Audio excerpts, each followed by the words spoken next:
अस्सलाम वालेकुम स्टूडेंट्स, कैसे हैं आप लोग। उम्मीद करता हूँ खैरियत से होंगे। तो आप लोगों को पता है कि हम लोग फर्स्ट ईयर बायो का चैप्टर 2 पढ़ रहे हैं, बायोलॉजिकल मॉलिक्यूल्स, और उसमें हम लोगों ने कार्बोहाइड्रेट्स शुरू किए हुए हैं।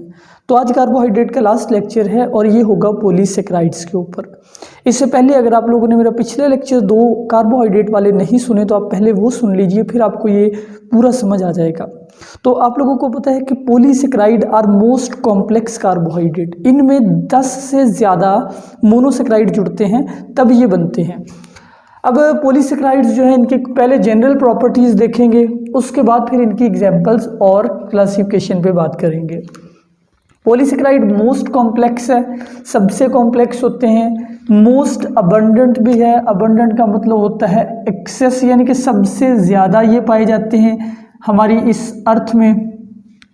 नॉन रेड्यूसिंग होते हैं, यानी कि ये मज़ीद रिएक्ट नहीं करते, ये पहले बड़े कॉम्प्लेक्स होते हैं। इनमें मतलब कि जो इनके OH बॉन्ड है, OH ग्रुप है, वो रिएक्ट कर जाते हैं, तो इसलिए ये फर्दर रिएक्शन नहीं करते। टेस्टलेस होते हैं, इनका जायका नहीं होता। आप लोगों को मैंने पिछले लेक्चर में बताया हुआ है कि जैसे जैसे मोनोसेकेराइड रिएक्ट करते जाते हैं उनके जो रिएक्टिव ग्रुप है वो ख़त्म होते जाते हैं। तो जब रिएक्टिव ग्रुप नहीं रहेंगे वो चीज़ फिर टेस्ट भी नहीं देगी, वो चीज़ सॉल्युबल भी नहीं होगी। तो इसीलिए एक तो ये टेस्टलेस भी है, फिर इनसॉल्युबल भी है, और फिर ब्रांच्ड भी है। ये मतलब कि बहुत ज़्यादा कॉम्प्लेक्स तरह से जुड़ते हैं। जैसे ये एक मोनोसेकेराइड है, ये दूसरा है, ये तीसरा है, ये चौथा है, ये आपस में रिएक्ट करके पहले इन्होंने स्ट्रेट चेन बनाई, फिर इधर से इनकी ब्रांचेस वगैरह भी निकलना शुरू हुई हर एक से। तो इन ब्रांचेस की वजह से इनके जितने भी रिएक्टिव ग्रुप है वो आपस में बॉन्ड बना लेते हैं। तो मतलब जैसे ये कार्बोहाइड्रेट है दरमियान वाला, ग्लूकोज समझ लीजिए इसको, इसके सारे OH ग्रुप ने चारों तरफ से रिएक्ट कर लिया। अब इसके पास कोई भी रिएक्टिव ग्रुप नहीं है, तो ना ये पानी में हल होगा, क्योंकि पानी को हल करने के लिए किसी चीज़ को चार्ज ग्रुप चाहिए। इसके पास चार्ज ग्रुप भी नहीं है, इसके पास कोई पॉजिटिव या नेगेटिव पोल ही नहीं है, तो ये पानी में हल भी नहीं होगा। याद रखें, मॉलिक्यूल जो है उसमें अगर चार्ज ग्रुप हो वो पानी में हल होता है, अगर ना हो तो वो नहीं होता। अच्छा भाई, आगे बात करते हैं कि ब्रांच्ड होते हैं, इनसॉल्युबल है पानी में, हाई मॉलिक्यूलर वेट है क्योंकि इनमें बहुत सारे मोनोसेकेराइड है। फिर इनकी जो एक्चुअली डेफिनेशन है कि कंपोज्ड ऑफ मोर देन 10, इसमें 10 से ज़्यादा मोनोसेकेराइड होते हैं। Linked together by glycosidic bond, वो ग्लाइकोसिडिक बॉन्ड आपको पता है 2 कार्बोहाइड्रेट को जोड़ने वाला बॉन्ड। जैसे ये एक मोनोसेकेराइड है, ये दूसरा मोनोसेकेराइड है, तो इन दोनों को जो ऑक्सीजन लिंक कर रहा होगा वो ऑक्सीजन जो है यानी COC, ये बॉन्ड ग्लाइकोसिडिक बॉन्ड है। इनकी कुछ एग्जाम्पल्स में पहली एग्जाम्पल है स्टार्च। स्टार्च जो है इसके बारे में मज़ीद बात करते हैं, ये फ्रूट्स वगैरह में पाया जाता है। बाकी अगले इसी टॉपिक के दूसरे हिस्से में मैं बात करता हूँ। सेलुलोज जो है ये प्लांट की सेल वॉल में होता है, प्लांट सेल वॉल। अच्छा भाई, ग्लाइकोजन जो है ये एनिमल्स के अंदर होता है। इन तीनों को हम डिटेल में स्टडी करते हैं थोड़ी देर में। काइटन जो है ये फंगस में होता है, फंजाई की सेल वॉल में।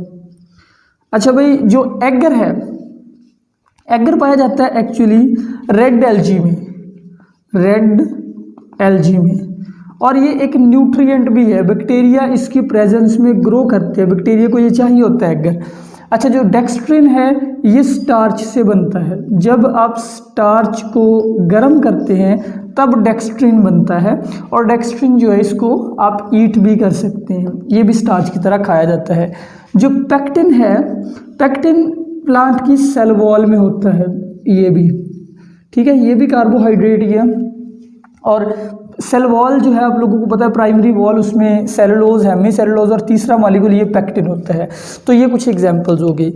अब इनकी जो 3 मेजर ग्रुप्स हैं कार्बोहाइड्रेट के, पॉलीसेकेराइड की 3 बड़ी एग्जांपल जो उनको डिस्कस करते हैं डिटेल में। पहले एग्जांपल है starch.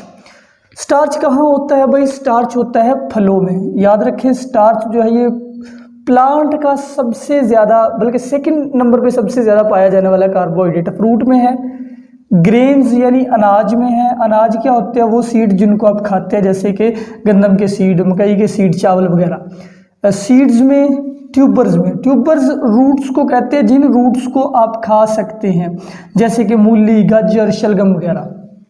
Main source of carbohydrate for animals. आपने देखा कि ये जो सारी चीज़ें हैं, फ्रूट है, ग्रेन है, सीड है, ट्यूबर्स है, इनको हम खाते हैं। तो हमारे लिए यानी एनिमल्स के लिए कार्बोहाइड्रेट का सोर्स ये है। एनिमल्स अपनी बॉडी में खुद से कार्बोहाइड्रेट नहीं बना सकते, एनिमल्स ने हमेशा प्लांट से लेने होते हैं। तो जो कार्बोहाइड्रेट हम प्लांट से मोस्टली लेते हैं वो ग्लूकोज नहीं होता, क्योंकि ग्लूकोज फ्री स्टेट में कम पाया जाता है। तो हम लोग ज़्यादातर पौधों से स्टार्च लेते हैं। तो इसलिए अगर स्टार्च को तोड़ा जाए on hydrolysis it yield glucose, yield का मतलब होता है प्रोड्यूस, अगर इसको तोड़ा जाए तो इसके अंदर से ग्लूकोज निकलता है। तो इन शॉर्ट ग्लूकोज के रिएक्शन से स्टार्च बनता है। अच्छा, ये मैं आपको एक एग्जांपल दे रहा हूँ। ग्लूकोज का ये रिंग वाला स्ट्रक्चर पीछे हम लोग कल के लेक्चर में पढ़ चुके हैं। अब ये ग्लूकोज का एक मॉलिक्यूल है, ये दूसरा, ये तीसरा। ये ग्लूकोज का आप लोगों को पता है, इस ग्लूकोज का फर्स्ट कार्बन है और ये इस ग्लूकोज का फोर्थ कार्बन है। अगेन इसका फर्स्ट फोर्थ। अच्छा, ये जो फर्स्ट और फोर है इनके ऊपर OH मौजूद है। यहाँ पे ये O जो है इनको लिंक करेगा और H2O यहाँ पे रिलीज होगा। अगेन यहाँ पे भी H2O रिलीज होगा और ऑक्सीजन इनको लिंक कर देगा। तो यूं ये लिंक होते जाएंगे। अगेन इस साइड पे मतलब कि एक और O मौजूद होगा, ये इधर भी लिंक कर सकता है, इधर भी OH है तो ये फर्दर भी इधर लिंक कर सकता है ये, ठीक है। तो ये थोड़ा सा मैंने क्रॉस सेक्शन बनाया है, आपको एक सेक्शन दिखा रहा हूँ स्टार्च का। स्टार्च के अंदर जो बॉन्ड है इनको कहते हैं 1,4 ग्लाइकोसिडिक बॉन्ड, 1,4, क्योंकि पहले और चौथे कार्बन में है। अच्छा, स्टार्च की दो किस्में हैं, अनब्रांच्ड भी हो सकते हैं, ये ब्रांच्ड भी। जो अनब्रांच्ड है डेफिनेटली उनमें ग्लूकोज के मॉलिक्यूल ऐसे सीधी चेन में जुड़ते हैं, जैसे ये एक ग्लूकोज, ये दूसरा ग्लूकोज, ये तीसरा ग्लूकोज, ये सीधी चेन में जुड़ते हैं, ऑक्सीजन इनको लिंक करता है। ये अमाइलोज है। अमाइलोज कुछ हद तक पानी में हल हो जाते हैं, जैसे कि आपको पता है कि इनके साइड पे OH ग्रुप कुछ ना कुछ मौजूद होते हैं, तो इस वजह से ये कुछ ना कुछ पानी में हल हो जाते हैं। लेकिन जो अमाइलोपेक्टिन है ये होता है ब्रांच्ड। अब ये ब्रांच्ड कैसे होता है, जैसे ये ग्लूकोज का देखिए एक मॉलिक्यूल है, ये ग्लूकोज का दूसरा मॉलिक्यूल है, एंड सो ऑन, ये ग्लूकोज का तीसरा मॉलिक्यूल है। पहले तो ये सब आपस में लिंक किए, इनके दरमियान कौन सा बॉन्ड है, 1,4 बॉन्ड। अब आपने नोट करना है कि ये जो 6वां कार्बन है बाहर वाला, इस कार्बन के साथ भी एक OH मौजूद होता है। अब सपोज यहाँ पे कोई और ग्लूकोज का मॉलिक्यूल आया, ये उस ग्लूकोज का फर्स्ट कार्बन है, उसके फर्स्ट कार्बन के पास भी OH है, तो उसका OH और इसका OH आपस में रिएक्ट कर जाता है और यहाँ पे एक बॉन्ड बन जाता है, वो बॉन्ड ग्लाइकोसिडिक बॉन्ड है। ये ब्रांच साइड पे लग गई। तो ऐसे ही हर कार्बन के साथ साइड पे ब्रांच लग सकती है। और ये जो ब्रांच्ड वाला है, इस बॉन्ड को क्या कहेंगे, देखिए ये फर्स्ट कार्बन था, ये 6 कार्बन था, तो ये 1,6 ग्लाइकोसिडिक बॉन्ड है, ठीक है। तो ये जो अमाइलोज है ये ब्रांच्ड होता है, क्योंकि इसमें रिएक्ट हो जाता है, ये जो रिएक्टिव ग्रुप पे कम हो जाते हैं, तो ये बिल्कुल इनसॉल्युबल है, ये हॉट वाटर में भी हल नहीं होता, कोल्ड में भी हल नहीं होता। अमाइलोज की एग्जांपल जो है ये पोटैटो होती है, पोटैटो हल हो जाता है गर्म पानी करके, उसके अंदर आप उसको डिज़ोल्व करें, वो उबल जाएगा, वो हल हो जाएगा। जबकि अमाइलोपेक्टिन की मिसाल है गंदम, यानी कि वो जो कॉर्न वगैरह है वो हल नहीं होते। स्टार्च जो है, इसके कलर की बात करें तो ये ब्लू कलर देता है विद आयोडीन के साथ। आयोडीन दरअसल एक टेस्ट होता है, उस टेस्ट को कहते हैं आयोडीन टेस्ट। जैसे आप पोटैटो लेके उस पोटैटो को छील लें, उस पोटैटो को छील लेने के बाद उसके ऊपर आयोडीन के कुछ कतरे डालें, तो जहाँ जहाँ स्टार्च होगा वहाँ से वो क्या होना शुरू हो जाएगा, ब्लू होना। तो ये जो ब्लू कलर का आना है ये शो करता है कि आलू के अंदर स्टार्च होता है। और यहाँ से ये भी याद रखें कि पोटैटो जो है वो टेस्टलेस है, लेकिन हम खा सकते हैं, उसको हजम कर सकते हैं। It means we can digest starch. अब दूसरा है जी glycogen. Glycogen is known as animal starch. इसको एनिमल्स का स्टार्च कहते हैं। क्यों कहा जाता है जी, दरअसल जिस तरीके से प्लांट के अंदर जो कार्बोहाइड्रेट सबसे ज़्यादा है वो है स्टार्च, तो इसी तरीके से जो कार्बोहाइड्रेट एनिमल्स में सबसे ज़्यादा है वो है ग्लाइकोजन, ठीक है। तो ग्लाइकोजन एक तरह से फिर एनिमल्स का मोस्ट अबंडेंट कार्बोहाइड्रेट, यानी एनिमल्स की बॉडी में स्टोर्ड फॉर्म ऑफ कार्बोहाइड्रेट है। ये प्लांट का स्टोर्ड कार्बोहाइड्रेट है, ये एनिमल्स का स्टोर्ड कार्बोहाइड्रेट है। पौधे ग्लूकोज को स्टोर नहीं कर सकते क्योंकि ग्लूकोज रिएक्टिव होता है, वो डिसॉल्व हो जाता है। तो इसलिए पौधे अपने ग्लूकोज को स्टार्च में कन्वर्ट कर लेते हैं।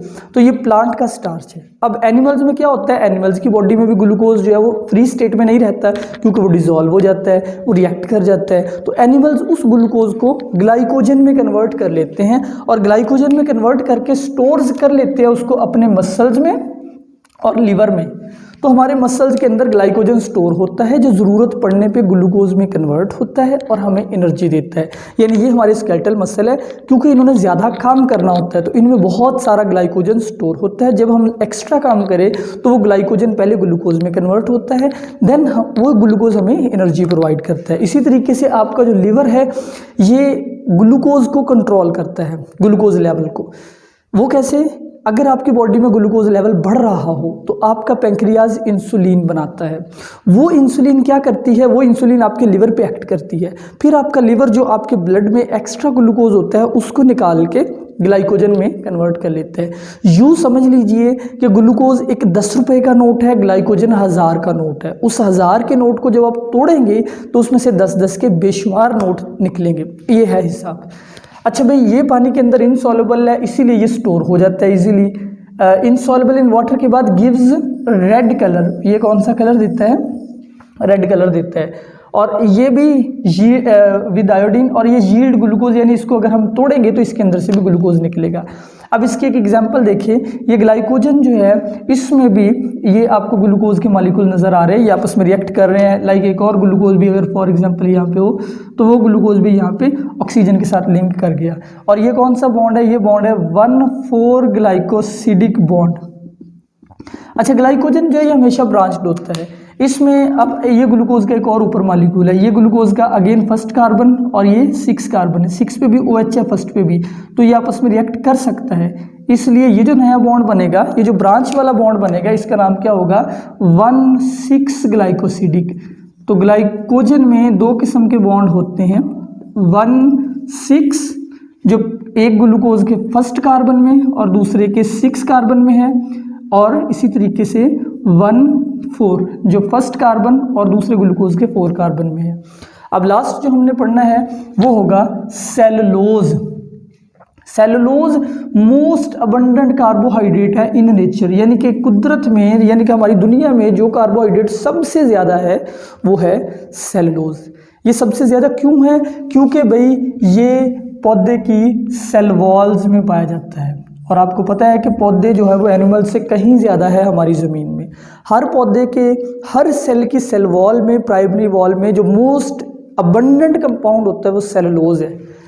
अच्छा भाई, सेलुलोज की अगर आपने एग्जाम्पल देखनी है तो आप कॉटन को देख लीजिए, कपास को देख लीजिए। कपास जो है वो एक प्योर सेलुलोज है और आपको पता है हाईली इनसॉल्युबल है, पानी के अंदर बिल्कुल भी हल नहीं होते, इसीलिए कपास से कपड़े बनाए जाते हैं। तो इन शॉर्ट ये जो हमारे कपड़े हैं ये सेलुलोज के ही बनते हैं।